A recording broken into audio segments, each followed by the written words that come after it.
Misfits on Vinyl. My name is Spencer Streichert. I am one of your hosts. I am Aaron Walsh. I am also one of your hosts. Welcome.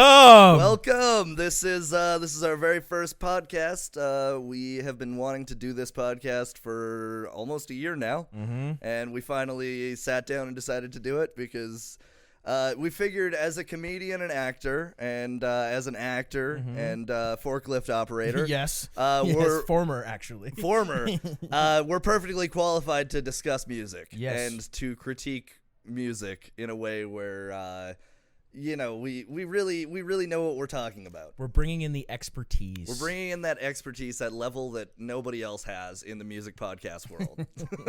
Spencer, do you play any instruments? I can play things. Well, no. Me neither. I used to play. My mom forced me to play piano when I was a kid, and that didn't go well. I did that for like 3 years, and I don't remember any of it. And then I played banjo for a little bit. Nice. Still don't remember any of it. I sold my banjo a few years ago, actually. I was really poor and I had to pawn it off so that I could eat. I took band in junior high school and I was relegated to the xylophone. Oh God! And the timpani and percussion. Yeah, it was enjoyable. So I didn't realize that the xylophone was an actual real instrument. It is. I thought that it was just a kid's toy. I also played handbells too, which is very strange. They're like the Christmas handbells with the chimes. Yeah, I'm very musically talented. In a large group, we all played handbells and like just outside of Edmonton. It was a very niche thing we were doing. That's very handy though. I hated that too. No, that deserved what it deserved. For everybody that can't see, behind the camera, we got Sam the Tech Man. He's our producer, and we're gonna be each week. We're basically going to sit down and discuss an album. It'll either be one of our favorites or like a popular one. Yep.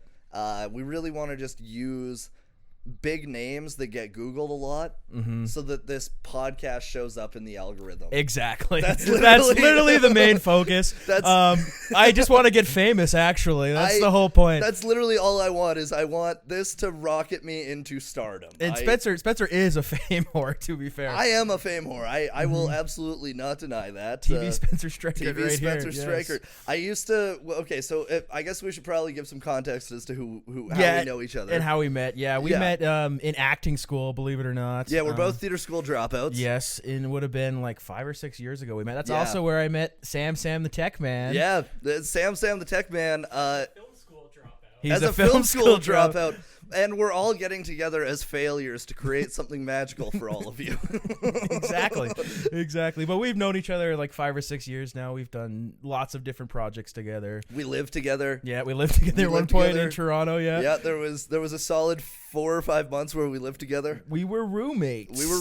And we fought raccoons. We lived right beside a rub and tug. My bedroom shared a wall with the rub and tug. It's a fact. And I could hear old men coming at all hours. It was really gross. I didn't hear any of that stuff. I just heard Spencer coming. to the old men coming. It was honestly, they harmonized each other in the cum. You got to synchronize you got to be in sync with your orgasms, okay?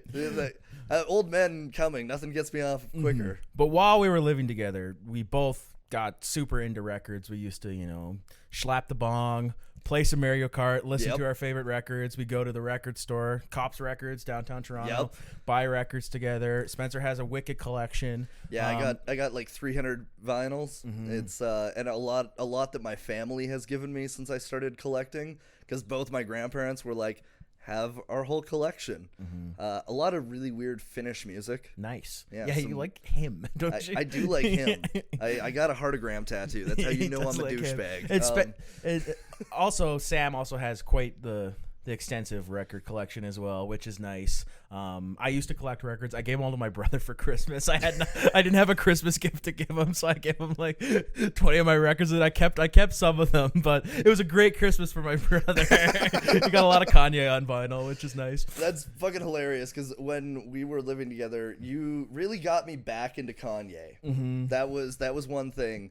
I did not. I was obviously like big into Kanye during like the graduation years. Not my own graduation years. Like I was in grade 7 when that came out, but Believe it or not, I am like one of a few suburban white guys that love Kanye West.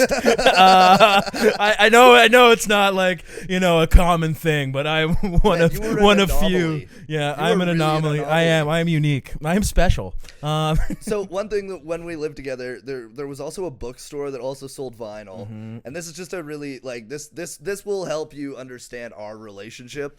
We went to go see a movie one day. It was fucking terrible. That was the First Man. First Man, yeah. That was really long and boring. When we were leaving our apartment, though, our neighbors were fighting, and like fighting as in like screaming at each other in the alley behind our apartment.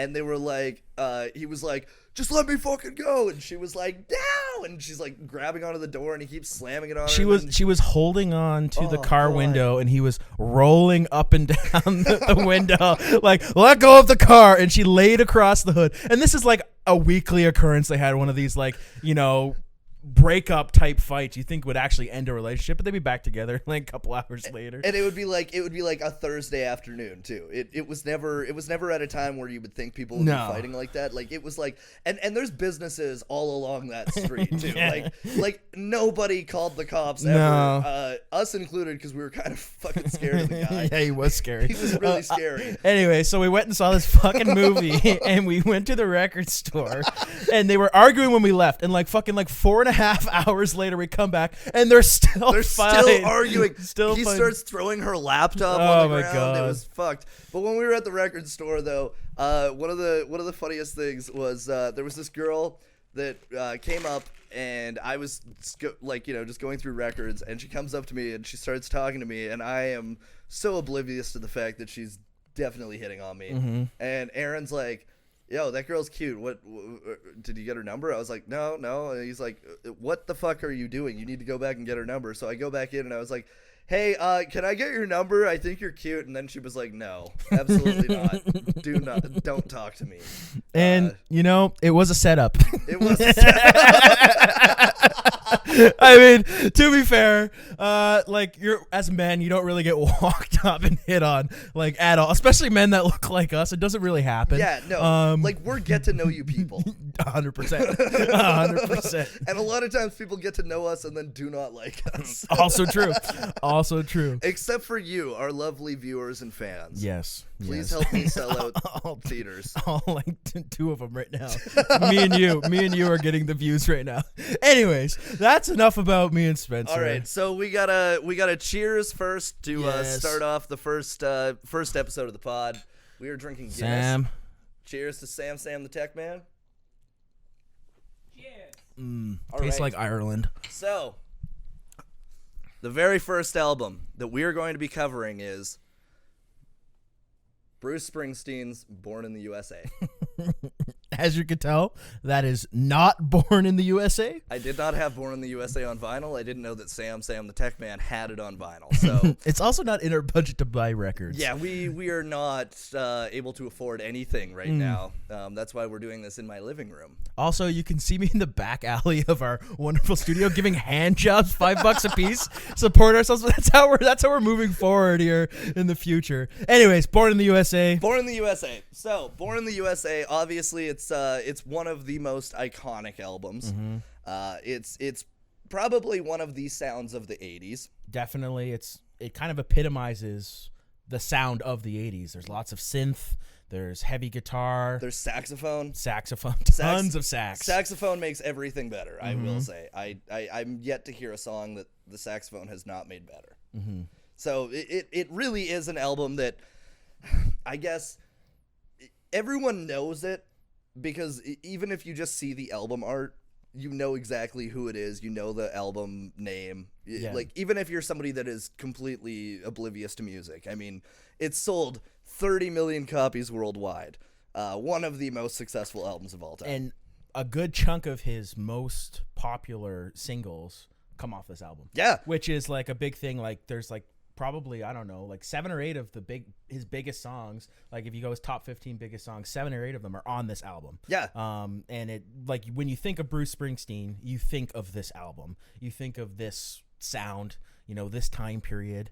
This was his peak of his powers, I guess.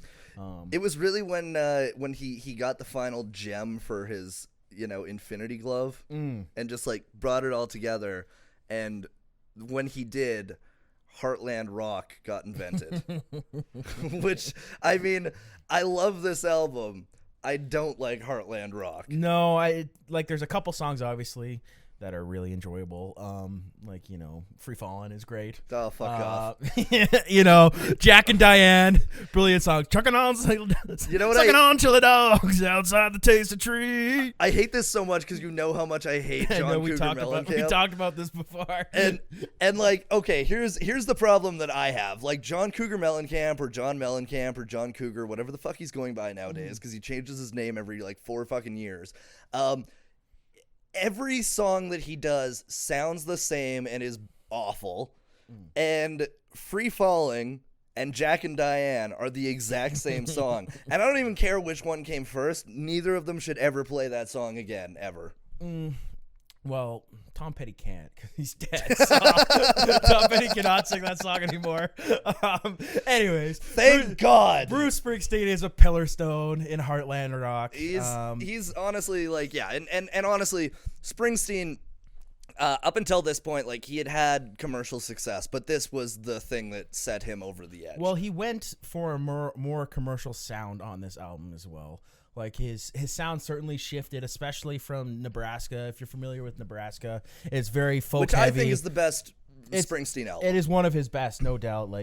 But this one is a bit of a veer away from that sound that he was dealing with. Even though he recorded a good chunk of the songs on Born in the USA at the same time he was recording Nebraska. This album was like a 4-year recording process for him. So a lot of the songs were meant to be on Nebraska. Like Born in the USA was an originally for Nebraska. It was an acoustic. The song structure was completely different. The melody was different.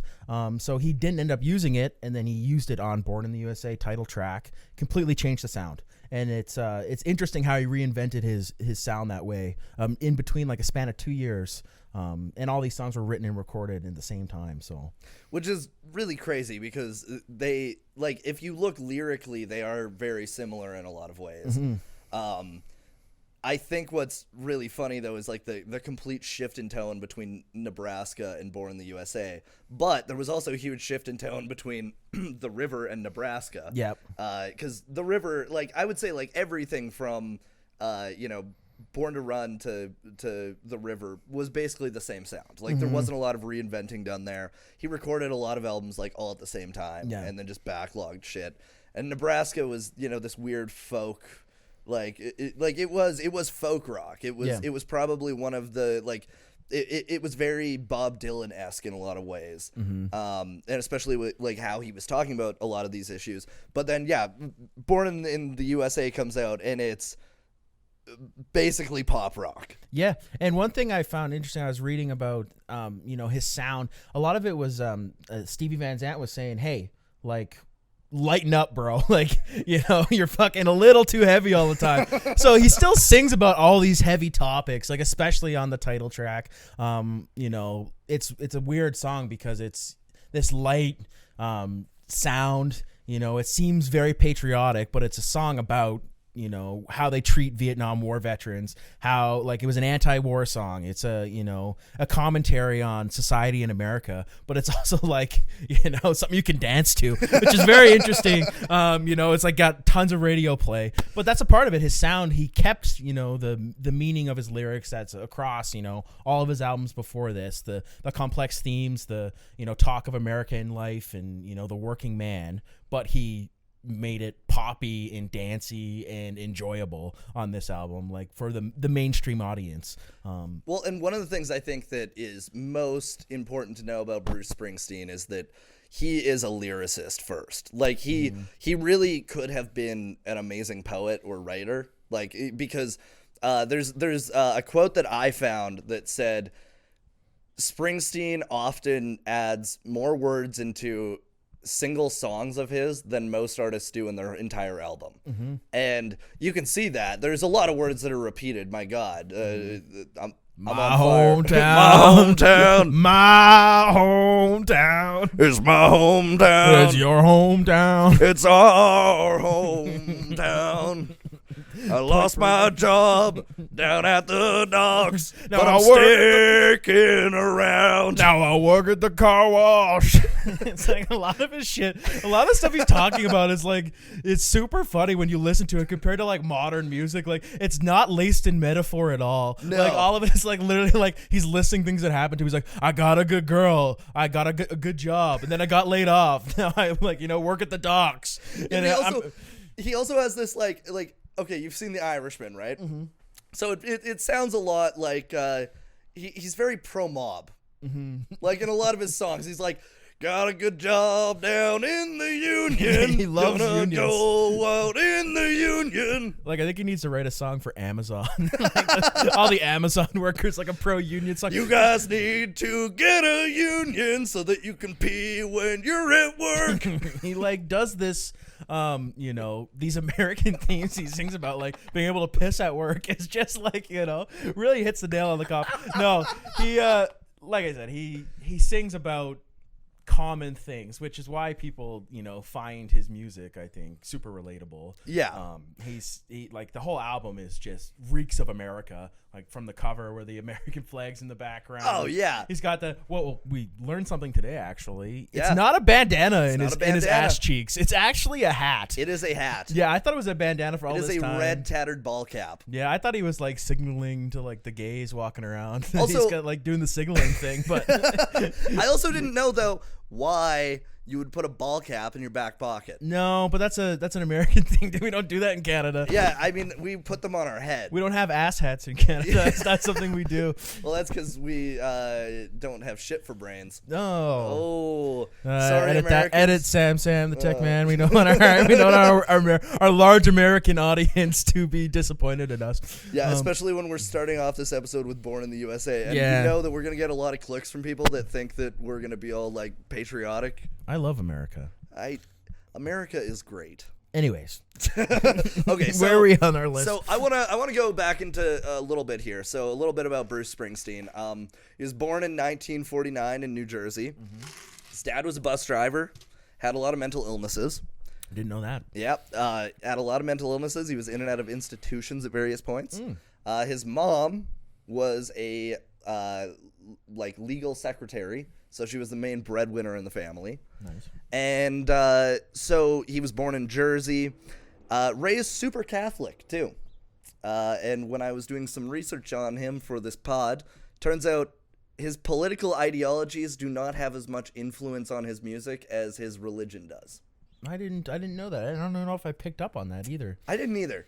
I mean, maybe if you think about all of his songs, though, maybe he's talking about, like, instead of, like, having regular sex, he's talking about butt sex.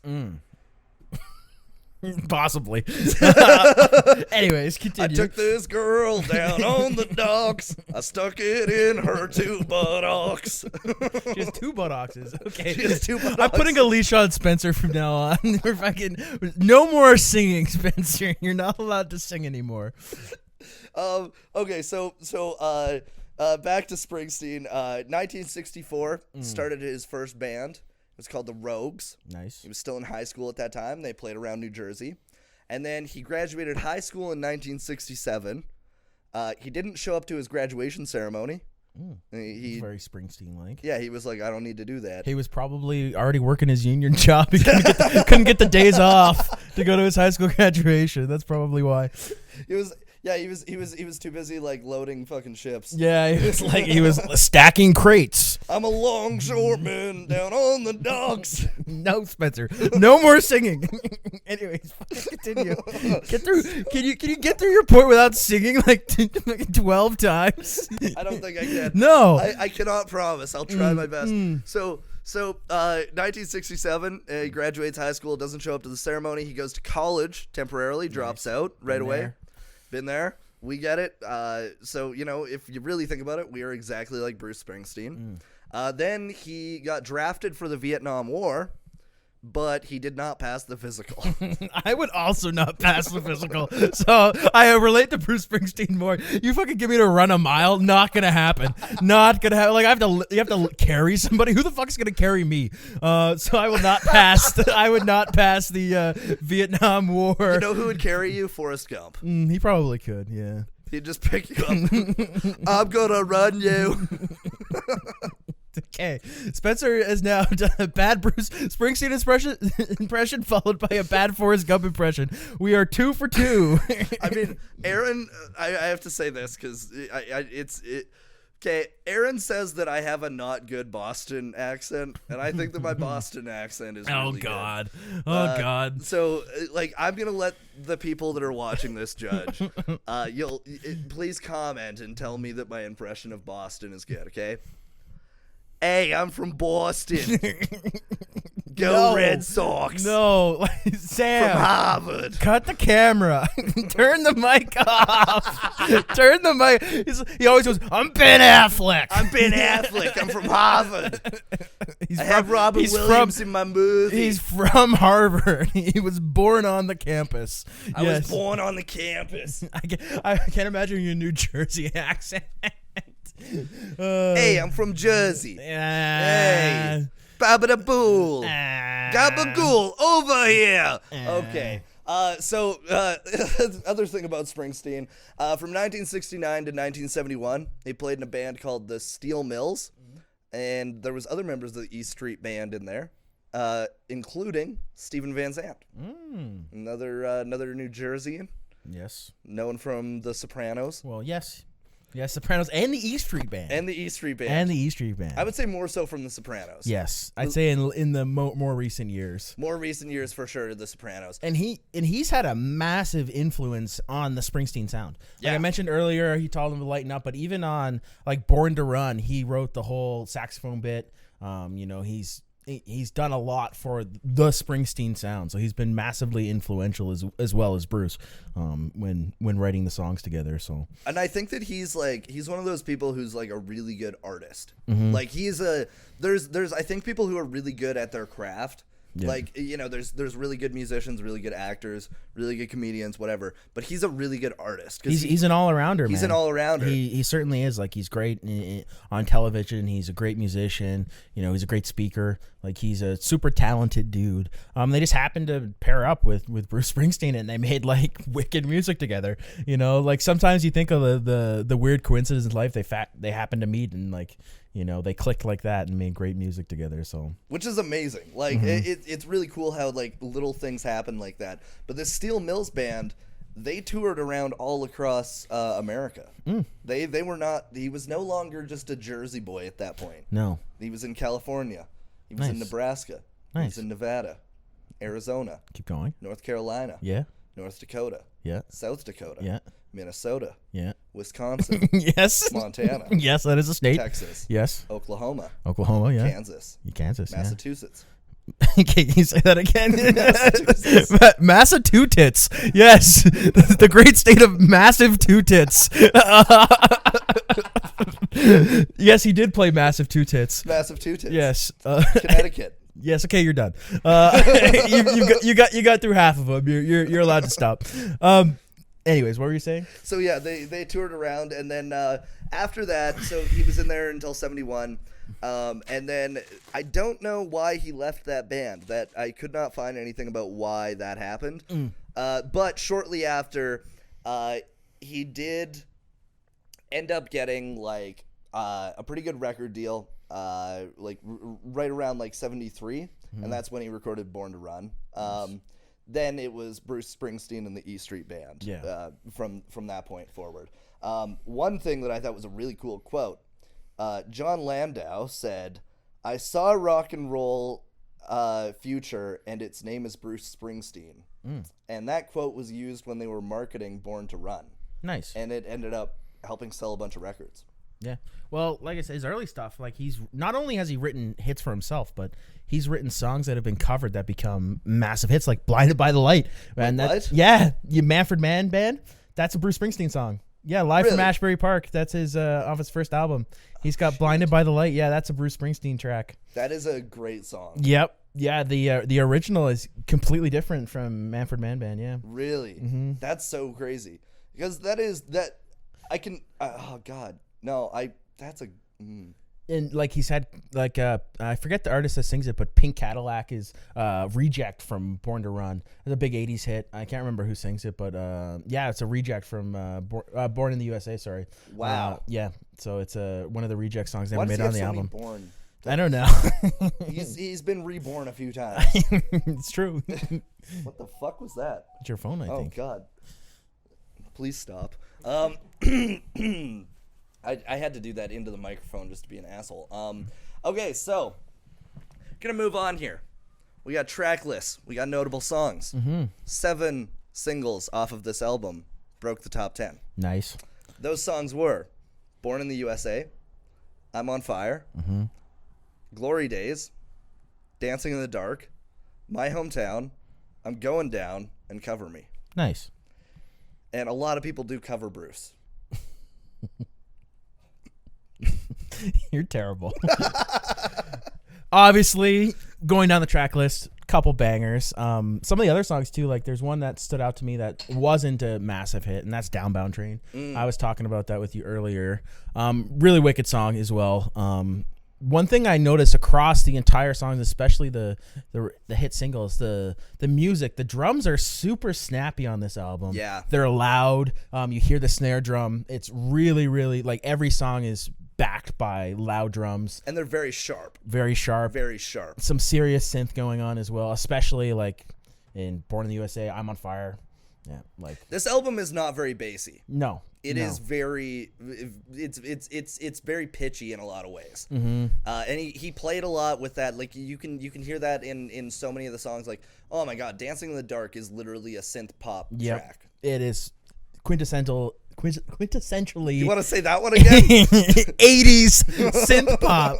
Fucking using big words, Aaron. you dropped out of university. Use smaller words. Yeah, I feel like we both need to use smaller words. It's the ideal sound of the 80s. It's the quintessential. Nice. Yeah. You nailed that. I nailed that one. Pronunciation.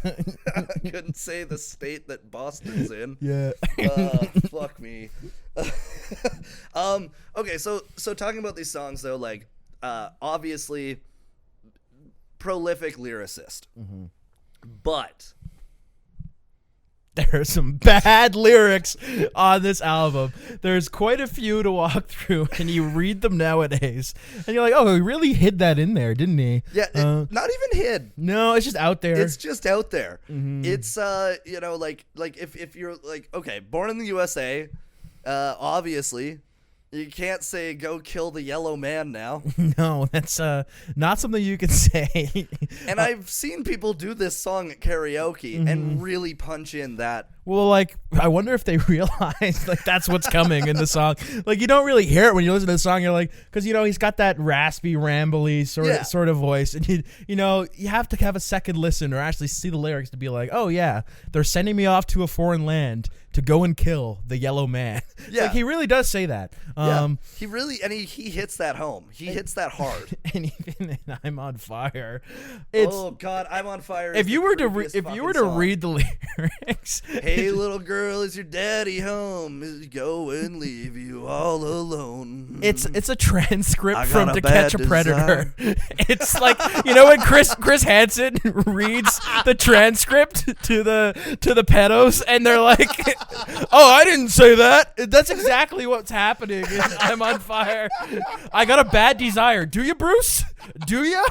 Do you have a bad desire? Because that's what I think of when I hear the song now. It's like, yeah, it's like a transcript from To Catch a Predator. It's so creepy. It is creepy. It's really creepy. And he says baby girl a lot. The other thing that I think is creepy about it is it's not just that it's little girl followed by daddy. You know what? You're right. Those when you put those together, like daddy separately, if you're into that, you're into that. Yeah. But like the little girl piece followed by the daddy. Followed by the daddy piece. There's some kink things going on. There's some Bruce Springsteen on this one. I think that Bruce Springsteen, the union he's in is NAMBLA.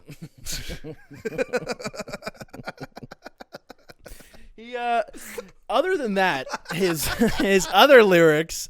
Hey, little girl, is your daddy home? If he It's- ain't, I'ma give you my old bone. I'm gonna take you higher.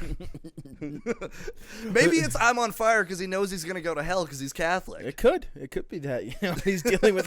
He also talks about having a wet dream in that song, which I really find funny. Like he's singing like this, like he's like, wake up with my bed soaking wet, and a freight train running through the middle of my head. Like he's definitely having a wet dream, or he's a bad sweater. Like he doesn't like he has enough money to afford AC, so I feel like it has to be a wet dream. Like. He definitely can have air conditioning in his house. Holy fuck, dude. Okay. On Genius, like the lyric page, it actually says he could be referring to having a wet dream. Wait, seriously? Yes, yeah. That's on Genius. It's on Genius. Yeah. Fuck, well, they're pretty smart, so. And we were saying he wasn't metaphorical. We're like, oh, he really hits the nail on the head. It's like, no. It's like, his only metaphors are about fucking wet dreams. Yeah, that's actually a really good point because everything else is very, very fucking just to the point. Yeah, I work at the dock. I went to the store, lost my job. I like my girlfriend. Like it's like all very like. I work at the dock. Now suck my cock. You're really into that shit. You're like Vito in The Sopranos. It's a little Vito reference, a little Soprano reference for you. Which is appropriate for the episode. Yes.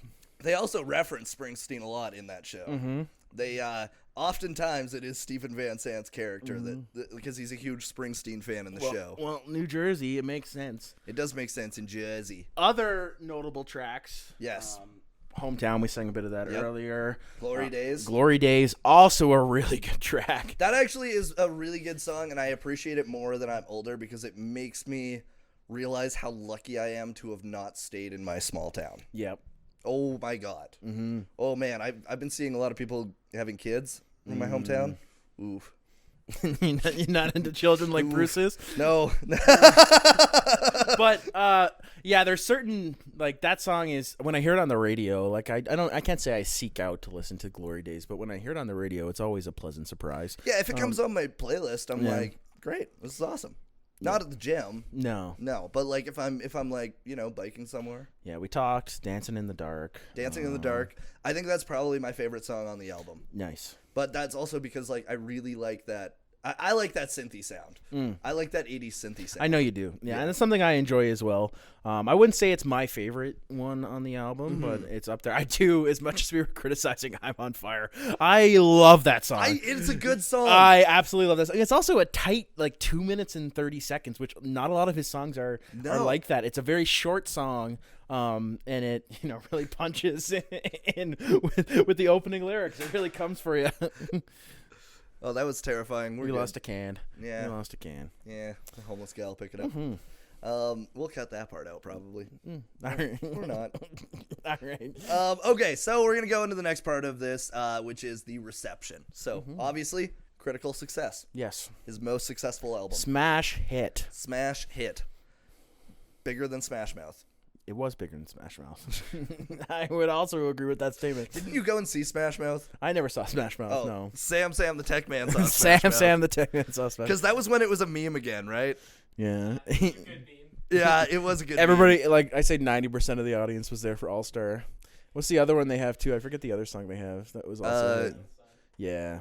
Don't stop running and they don't stop running and they don't stop running and they don't stop running. Yeah, that's All-Star. I thought that was running.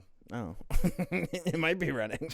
Like I said, I don't know a lot about that. I don't know a lot about Smash Mouth either. I don't know a lot about I really running. don't want to cover them on this podcast, I will Fair say. enough. We will not be touching Smash Mouth. Okay, Sam is giving us the look that we should do Smash Mouth at some point. Do you have a vinyl of Smash Mouth you're not telling us about, Sam? He's got all of their fucking EPs. First Shrek soundtrack. Ooh. Oh, and that has Smash Mouth on it. I prefer a Shrek 2 soundtrack. I need a hero. Won't you take me to? Yeah. Town? Yeah, we can do Won't you take me to? Fucking God, I it's good that I can't sing. I would absolutely fuck Handsome Shrek.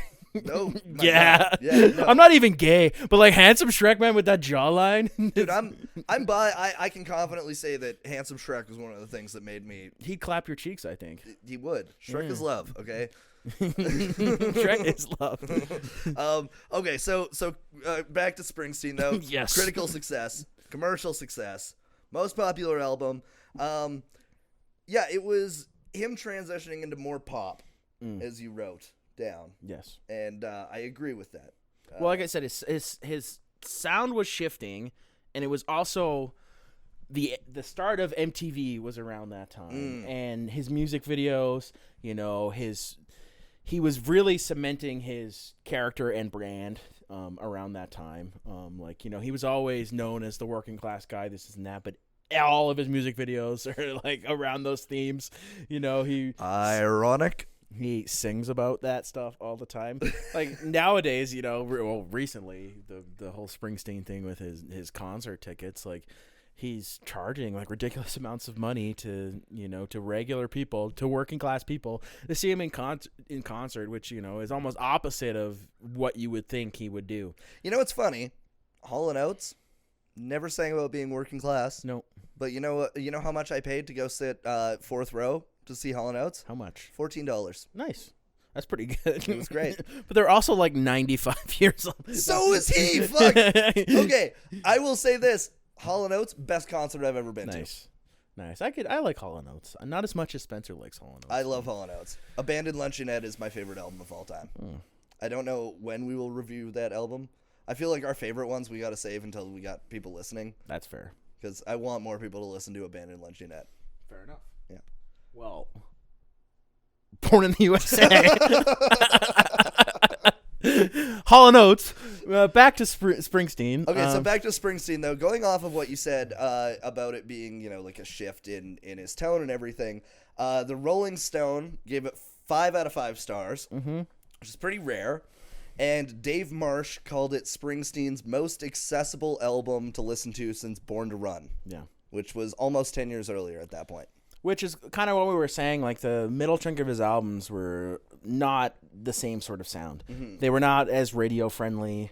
You know, they were not what we think of Springsteen. You know, when you think of his hits, it's not those middle albums from the late 70s, you know, early 80s. It's, you know, Born to Run. It's, you know, all the Born in the U.S.A. singles. That's the main Springsteen stuff I think about, at least me personally. Oh, yeah, no, I totally agree. I think, like, it's weird because I think Atlantic City is maybe my favorite Springsteen song of all time because it's so fucking dark. Yeah. Like, you listen to that song and you're like, oh, this is bleak. This is not. Well, have you seen Atlantic City?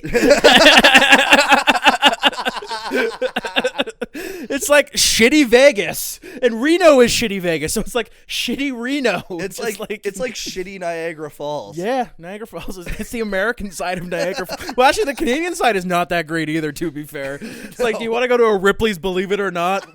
No, not really. It's not like 2001. Oh, fuck me. It's so true though. Like, you know, like it was accessible. There's a reason it stood out for so long now.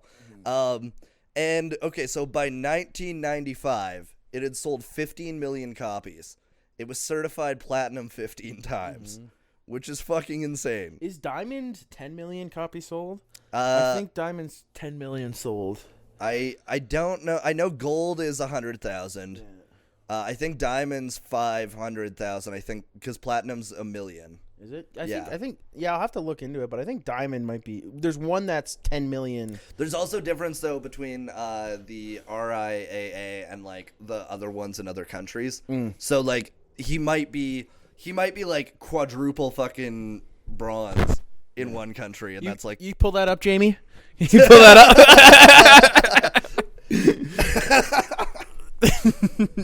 Hey, Sam the tech man. Yeah, you pull that up, Jamie. You wanna pull that up for us? What do you want again? Gorillas fighting monkeys. Eating elk meat. Yeah, if we're doing a Joe Rogan impression, can you show me that video of gorillas fighting monkeys and then a lion comes in eating an elk? You know, I really thought though that. Yeah. God, we got to do that for next time. Okay, no, we wanted to know what the album certifications were. just so that we know. Yeah. Okay. So iconic album art. Annie Leibovitz, Bruce cooked up. Oh yeah, so that's the album art. I feel like I was writing half-ass sentences. Annie Leibovitz took the photo. No, you know what this says? Iconic album art. Annie Leibovitz, Bruce caked up. Oh, caked up on the he's caked up like his ass cheeks. Oh, he's got cake. Yeah, that's yeah. He does have a nice dumper. I am not great at taking notes or writing sentences, but he was caked up. We talked about this a little bit earlier, but famous photo. Annie Leibovitz took the photo. Mm-hmm. It's almost as iconic as I'd say it's as iconic as the music on the album. You know, it's a very simple concept, literally. Like, I don't know what it is with rock albums and jeans. It's either a crotch with a zipper or now it's an ass cheek with a hat in it. Like there's something about that screams rock and roll. And that is a really rock and roll one because he's got the sleeveless shirt as well. Mm-hmm. His jeans are all tattered. And then, like I said, there's like the stripes of the American flag in the background. It's super iconic. Like also, like when you think of Springsteen, you think of that. You think of that album cover. You know, every big artist has an iconic, of this time at least, had like one or two iconic album covers. And this is up there as one of the most of all time. Like you know, people recognize that album. I'd say you go anywhere in the world. Well, I won't go that far because there's some places that don't know Bruce Springsteen, I'm sure. But I mean, I think everywhere knows Bruce Springsteen. Yeah, I don't know. Like sold pretty well around the world. I'm looking at these certifications. Yeah, it's sold. Okay, so what is Diamond? I don't quite understand how every country does it because I'll give an example. Australia, it says it's 14 times platinum, with just under 1 million units sold. And then the United States is 17 times platinum with 17 million sales. But then Canada is diamond, the only one that says diamond, with 1 million sales. Okay, so it is different in each country. Yeah, and they give the what it's called in each country and what their certification is. So I have both the certification and units sold. So I just seen here a diamond certification awarded to those works that have shifted at least 10 million equivalent copies between pure sales and streaming. Oh shit! Okay. Are reserved to the biggest and most successful albums and songs. Interesting. Yeah. So you were correct. Yeah, I was. Okay, and I was too. I was correct that each country does it different. Yes.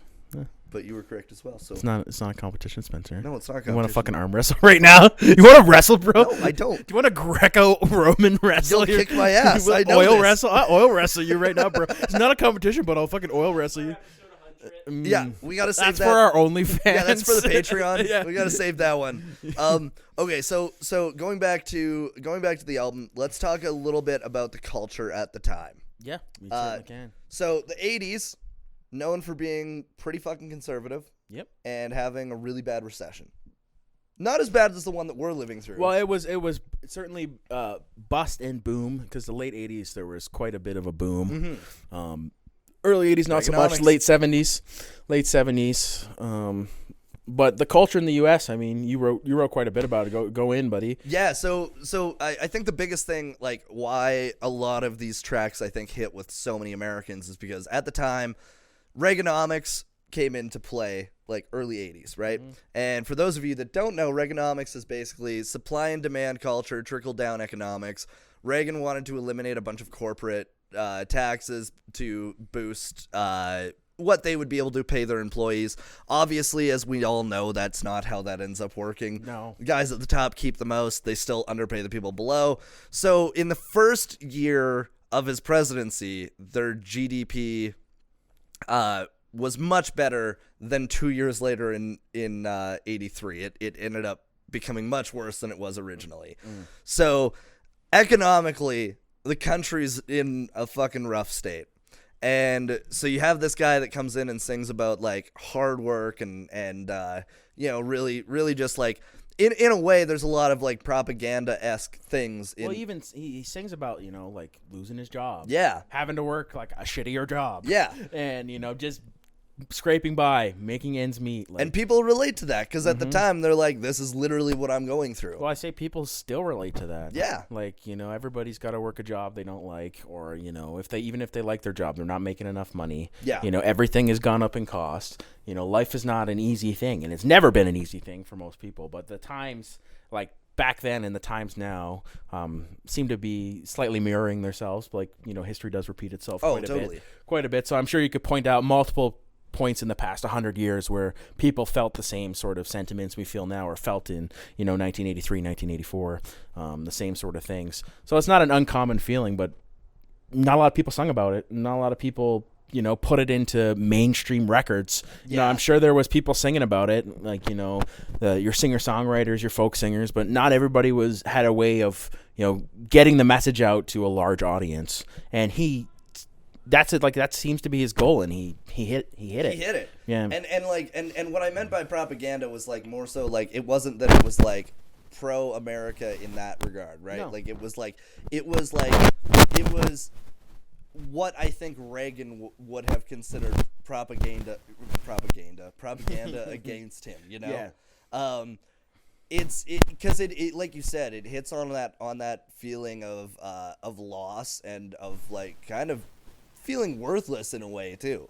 Like if you've had a great union job and then you fucking lose that thing, then you ain't down at the docks. Yeah. Okay. The other thing, Cold War. Yeah. Cold War is happening at that time, and it's peak Cold War time. It's a very difficult time for a lot of people. Fun fact though, the year before Born in the USA came out, the U.S. invaded Grenada. The small island of Grenada. Yeah, in the Caribbean. Yep. They wanted to basically, well, they did. They created a coup, a military coup. Was there a dictatorship there? There was a dictatorship, and then there was a revolution, and the U.S. wanted to help overthrow the current government and have an election in place. They basically were doing what America did really good at, which was let's force people into our idea of democracy. That's it seems to be a common theme as well. Yeah. Yeah. So they went and tried to invade Grenada. They did. It was only it was a very short occupancy. I looked at the 4 days. 4 days, literally 4 days. And I looked at the stats. 19 American soldiers died, 24 Cubans, 48 Grenadans. I think that's the term. I don't think it's the term.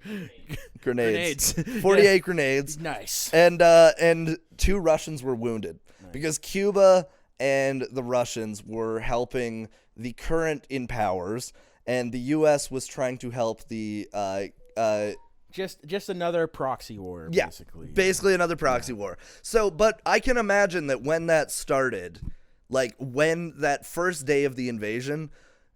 This is right after Vietnam. This is middle of the Cold War, and you're actually going by proxy against Russia and Cuba, who everyone in America was afraid of because of socialism. So I can imagine there was a lot of fear at that time, too. Yeah, well, I'd say, too, like, one thing culturally, we kind of touched on a little bit earlier, but people had woken up, I'd say, a little more to what was actually going on. What the wars were about, what happened in Vietnam. Like, that was the big turning point, I think, culturally in the U.S., where people actually open their eyes to, why are we fighting these wars? Do we need to be involved? That was a big shift in mentality. And he like you said, he sings about it. He sings about, the mistreatment of veterans and, people coming back. Like, what happened to the Vietnam veterans is just fucking terrible. Oh, yeah. Like, they were treated like shit. They went over there not by choice, and fight a war for God knows what. Dude, Lieutenant Dan lost his fucking legs. He did lose his legs, and Bubba died, dude. But to be fair, Bubba didn't die. We never get Bubba Gump Shrimp Co. I ate a Bubba Gump one time. I did a Forrest Gump quiz, too. It was fairly entertaining. It was in Times Square, actually. I went to Bubba Gump. Yeah, Bubba Gump in Times Square. The food was absolutely dog shit. They eat their burgers fucking raw in the U.S. They get rare burgers. Yeah, no, you have to ask them for, like, medium, It's a get good way to cooked get right. worms. Yeah. Yeah. I was like checking my poop for worms for a couple weeks after. I was nervous. So I did comedy with some Americans earlier this year, and they stopped at Peter's on the way from Edmonton to Calgary. They asked for rare burgers.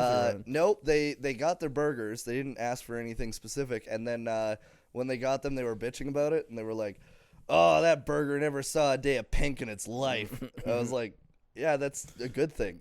Yeah. That's how you don't get sick, man. Okay, so now we're getting to the part of the show where we're going over some fun facts and some criticisms. We've kind of went over our criticisms, so I kind of feel like we could probably we hop can over skip that, those. yeah. So let's just do our fun facts. Do you want to start off with your fun facts? Yeah, well, I think I had written down that, I wrote about how he wrote like close to 70, 80 tracks for this album. So imagine how many hit the cutting floor. Like, it's pretty incredible that all these tracks he wrote all these tracks for the album, and he was so picky and choosy about what goes on the album. Like I said, a bunch of other ones after his cuts became hits. So it's like, he's really good at writing songs. And what else did I say here?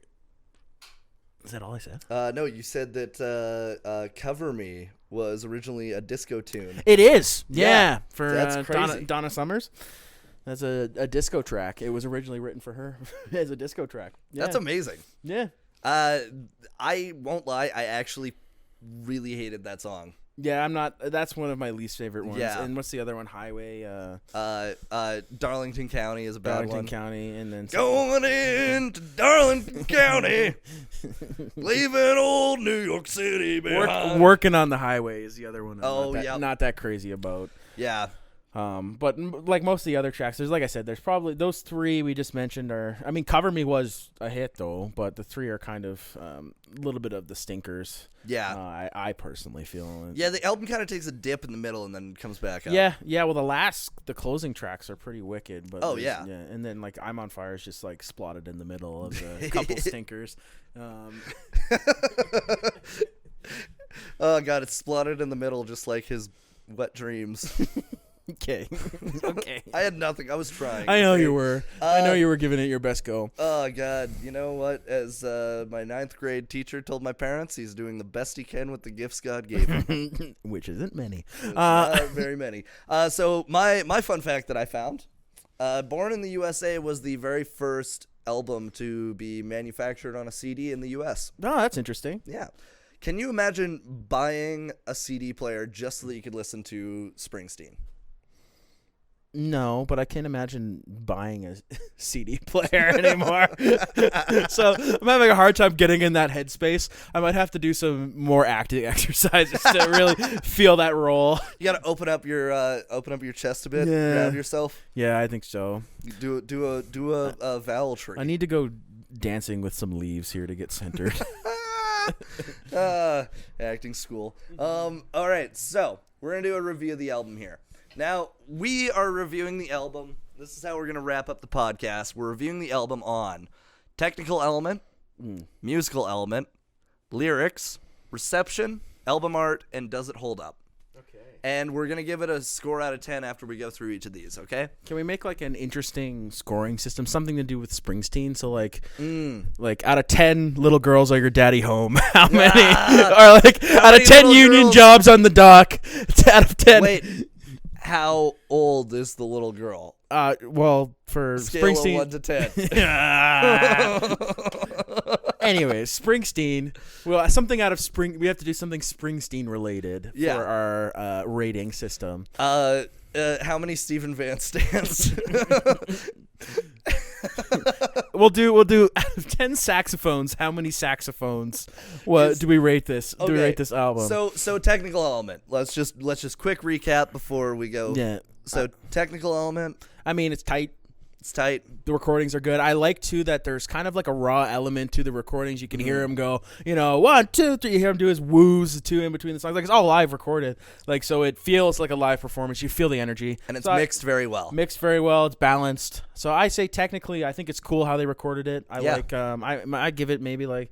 I mean, I can't get too picky on the technical stuff. Not an expert, but I'll go 8 saxophones out of 10 saxophones. As somebody who is also not an expert, I will give it 7 saxophones out of 10 saxophones. For musical element, though, I like how there's so many different styles that are coming together, and somehow he did it in a way that wasn't obnoxious for the most part. But I would give it 7 saxophones because there are some tracks that could have used less synth. Yeah, I'll go 8.9 saxophone. Just because I love the synth, and I do like the entire sound of the album. Even the songs I don't like, they scream Springsteen, and he stayed true to himself. So I'll give him 8.9 saxophones out of 10 saxophones on that. 8.9 saxophones. I love that. Okay, lyrics. Well, I gotta give it like a 5, I think.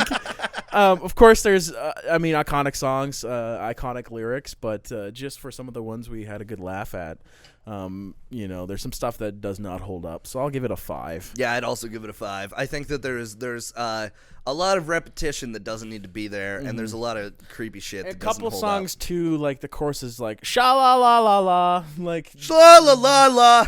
Like a little bit of simplicity, and he does pack a lot of words, like we said earlier. But sometimes the chorus, I can't remember what song it is. The chorus is a little lacking. Yeah, it's just not as good. Yeah. Okay, so album art, I'm giving that one a solid 10 saxophones. I can agree with that. Yeah, that is fucking phenomenal. Iconic. Yeah. Iconic. Yeah. And then does it hold up? I'd say so. I wouldn't say completely, for some of the points we did point out, but I think music-wise, you turn on any, rock radio station, classic rock or pop radio station, and you listen to it for 8 hours in a day, you're bound to hear at least 2 songs off this album played. It's constantly in rotation. I say, the singles certainly hold up. So I'd say overall, yeah, it holds up really well. Random question. How much money do you think he makes per day just from radio and streaming? I don't know. It's tough to say. Has he sold his discography? I'm curious if he hasn't. Something I have to look into, but I'm sure he makes. I don't know the payout system. You would know more than I do, but I'm sure he makes absolute bank, man. I would not be surprised if he made a couple million a day. Yeah. If he went with all of the radio stations that play probably 2 or 3 songs of his a day. I'd say he's making some serious cash. What's his net worth? His net worth is $700 million. He's estimated making about $4 million a month. $4 million a month. $4 million a month. Holy shit. Okay, that's still good. I mean, that's better than I'm doing, so I can't. Yeah. You really had to say that? It's like, yeah, he's making more money than I am. Yeah, dude, he's Bruce fucking Springsteen. No shit. Yeah, as we're recording a podcast in my living room of my fucking studio No apartment. shit, he's making more money than us, yeah. Oh, Jesus Christ. Okay, so out of 10, I think overall, based on our thing, that's 7.5 out of 10. Yeah, I'd say it's a 7.5. We'll have to be, consistent now with this sort of rating scale. Yeah, because we're setting the bar really fucking high. Yeah, like a 7.5. We'll have to be the Anthony Fantano rating scale. Limited 10s. Limited 10s. But when we get to Kanye, all 10s. All 10s. All 10s. All 10s for yay. Except Jesus is King. Yeah. I mean, I don't know. Don does a pretty bop. Did you say what do you mean? Good thing or bad? You put it. Your hands were in the middle. This was a high bar. Oh, okay. Well, high bars for me are you have to put a little effort into it. That was pretty mid. I don't know. I can't reach that much, man. It was high for Gary Coleman. It was pretty low though on your rating scale. So 7.5 for Bruce. 7.5 for Bruce. This has been fun, man. Yeah, this has been great. Thank you so much for everybody for tuning in. If you like this podcast, please like it on whatever app you're listening to. Follow us. Hit that notification bell so that you get updated when we have a new episode. If you want to follow our social media, it's Misfits on Vinyl Pod on Instagram. And thank you so much, and we'll see you next week.